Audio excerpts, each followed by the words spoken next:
It's a very simple explanation. I feel like a lot of guys overachieved on this team, but I'm gonna go with Anthony Elanga from Forest. I went a little off the board. Forest.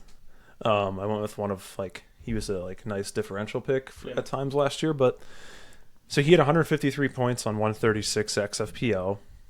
He didn't overachieve in the goal department, but excuse me, he had 11 assists on 5.2 expected assists. He was third amongst all midfielders in assists. He was 33rd in expected assists.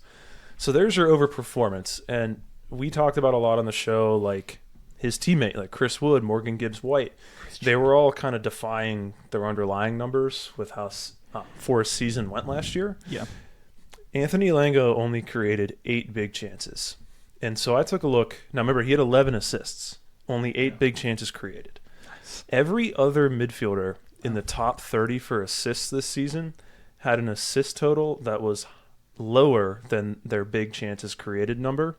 The only guy that was higher was Anthony Elanga. Yeah, that's the story of Nottingham Forest. I love that. Now that's real life assists. He had a couple more FPL assists because I think he drew a couple penalties. Yeah. Yep. That does add in 2 more guys into that list. One of them is his teammate Morgan Gibbs-White. He was 25th in attempted assists. He 31st in touches in the opponent's box among midfielders. So it wasn't like, I talked about Semenyo on the last episode. It wasn't like he was getting into good positions and the numbers weren't there. We saw how Forest played. It was a lot of counterattacking, a lot of games where they were pretty comfortable not having the ball. Yep. And so I think this isn't a surprise pick by me to say that I don't think he's gonna reproduce these numbers.